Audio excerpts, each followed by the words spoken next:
So there's been another horrific attack on Jews, this time in the Netherlands. It was after a soccer match between Tel Aviv and Amsterdam.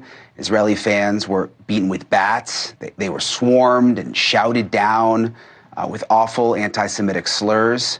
More than 30 people injured and more than 60 people ended up being arrested. You can see the video here. The Israeli government went so far as to organize rescue flights to go in and save the Israelis in the Netherlands. Much of the violence was streamed on social media. I want to play you a clip of some of the videos, a warning. Some of it is really tough to watch. I give you. Help! This for the children! For the children! I give you my money. I give you, please go. For the children! I give you my money. Free Palestine now! Free Palestine! Stay!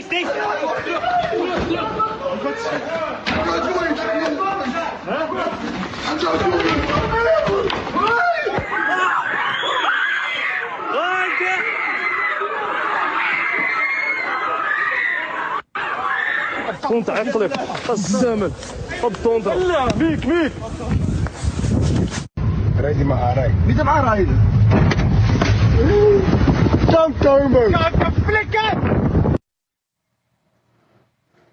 All right, so the reports indicate the anti-Semitic mob could have been coordinated on social media. I want to ask former Israeli Special Forces operative and host of the podcast, The Cohen Show, Eitan Cohen, and also the creator of the social media movement, I'm That Jew, Eitan Chitayat. Thank you both for being with us. Eitan, I want to start with you. Do we know whether this attack was organized and coordinated? Because the fact that it was all happening at the same time, it doesn't just seem like it was one group of rogue people that went out to do this. It's good to see you, Brian. Let me start here. Let me start with this. This event was highly organized. It was organized by a Dutch-Palestinian pro-Hamas group called the PGNL. And this group had originally organized an anti-Israel protest outside the stadium in order to create chaos for the over 3,000 Israeli fans that had traveled to watch the game of Maccabi Tel Aviv versus Ajax. And so what ended up happening was the Israeli authorities ended up actually contacting the Dutch law enforcement authorities and security officials and counterterrorism officials to let them know that this was being planned. Israel's got very, very strong eyes, if you will. And the event was the actual protest was shut down. So what ended up happening was the PGNL ended up going using WhatsApp and there are various social media platforms with over 800 to 1,000 members, and ended up organizing a secretive pogrom, if you will, for lack of a better term, to hide any Palestinian flags, keffiyehs, or any pro-Hamas paraphernalia, and ended up coordinating using Uber and WhatsApp, and ended up secretly surrounding and cordoning off sections of the exits of where the train entrance and exits were for the purpose of assaulting the Israelis who had traveled there. And that's when all hell broke loose. But here's my problem. And Brian, I've been in law enforcement for 16 years as a reserve deputy sheriff. I trained SWAT teams. Problem here is the complete failure of the Dutch law enforcement to act on the Israeli intelligence to protect not just the Jews, but all of the attendees. And that's what ended up causing this massive security failure.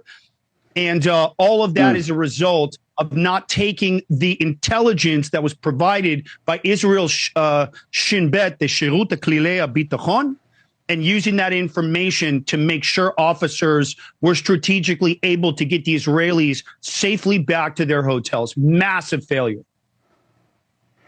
And if you go and look at some of these videos, I mean, there were Israelis like diving into canals trying to get away from this mob. It's all, the videos are awful. There was just some news that came out breaking. France announces it will deploy 4,000 policemen in Paris for the football game between the national teams of France and Israel. So they've got to deploy 4,000 policemen in Paris just to protect the Jews. Eitan, you know, what is the mood right now with the Jewish community? I've got a friend in Paris I was texting with today who's nervous. Look, it's a very difficult time to be openly Jewish right now. not because there are not good people in the world, there are, but there's a silence. And what you saw in Amsterdam is what globalized the Intifada means. This is what anti-Zionism is, anti-Semitism means when they chanted in the streets. This is what happens when good people don't speak up. And this is what we, the Jewish people, are trying to get the world to understand. But there's not enough of us to make the world hear. Sorry, we don't control the media like some people think. Look, there's a direct link between Jews being held hostage, still 101 hostages still being held by Hamas, Jewish students being vilified on campus in American colleges, and Jews being targeted and hunted down and beaten up in the streets in Amsterdam. This was never about Palestine. Extremist and radical pro-Palestinians would have you believe that it's about contested land. And some of it is for sure, but it's more complicated. It's one big mess. But what isn't complicated, Brian, is that really embedded into the fabric, literally woven into the culture of Palestinians and many, many Muslims, is an intolerance to Jews. Like my father, for example, he's 95, bless him. There was the Falhud in Iraq, as he was saying, like a pogrom, where Jews were massacred in the streets, Jews who had lived there for thousands of years. So this could have been that. And people need to start realizing that this is not just a Jewish problem. What you see here is unadulterated hatred, and it's indoctrinated youth. And people need to start talking about it, because if you think about the Second World War, guys, and you know this, the Second World War, we had a Holocaust of 6 million Jews. But if you look past the Holocaust, which was awful, you're talking about a world war, the Second World War. Almost 100 million people died because intolerance and hatred went unanswered by the general public. So people need to see this was organized, this is premeditated, this is not some random soccer incident like the New York Times published at the beginning. This is a movement of hate. It's radical extremist Muslim hatred that is being indoctrinated into immigrants that are in Europe, and it is in America. And people need to wake the F up. Enough. Look at what's happening. These are people in the streets being beaten up, thrown into rivers. One guy was pushed into train tracks. It could end in one person being killed. It could end in 50 people being killed. It could lead to something much worse of the scale of the Second World War if this continues to go unanswered. Yeah, and you make the point. People need to open their eyes and see it. It's all over social media. If you just look up the videos, you can see them. If I may but challenge it also you, makes me wonder. Brian, if I may Sure. challenge you, it's not that people need to see it. People need to start doing something. Enough seeing. The world sees. People need to start doing. What you're doing is you're having me on the show. You're doing something which is amazing. Other people need to start doing, because it's going to affect everyone. I'm sorry to have interrupted you.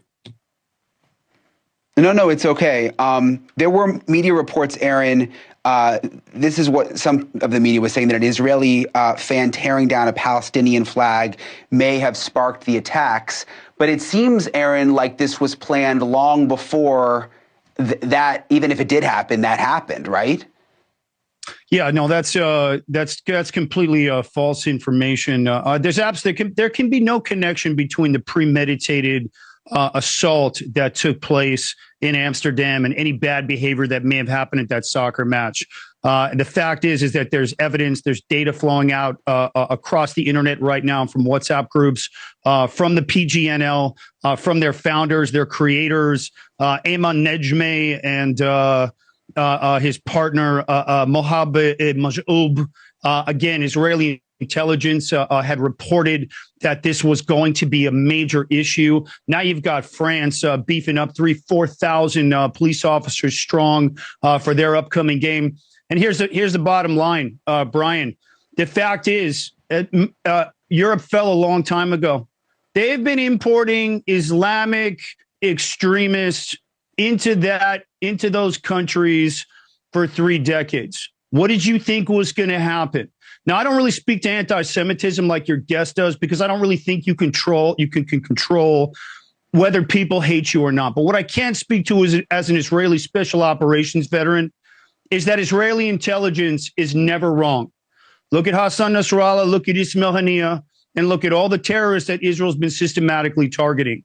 it hurts. It hurts the Arab world because Israel has been signaling a tremendous amount of strength. The problem is the flip side. The antithesis is that Jews outside of Israel aren't afforded the same security measures that they are by the Yamam, the Mossad, and all the incredible units we have in the IDF and in our Israeli intelligence community. So the fact is that the Dutch authorities were warned. Now France doesn't want to get egg on its face. But I can assure you that France is as dangerous as the Netherlands, if not worse. I can assure you that London is as bad, if not worse. And Europe is not a friend to the Jews. And as far as protecting us, I think we're at a place right now where Israelis and Jews need to make a very hard decision about what they want to expose themselves to. But what did you expect? Like your guest said, if you aggrandize, globalize the Intifada for 12 months straight and allow it to fester in U.S. communities and on campuses without putting out those flames, you will escalate to violence. And Brian, you and I have talked about this. This only gets worse. It'll only get worse until Jews get killed. And when they do get killed, we'll be talking about it here, and I'm going to say I told you so. So now it's about personal safety, and it's about the European countries taking the Israeli intelligence serious.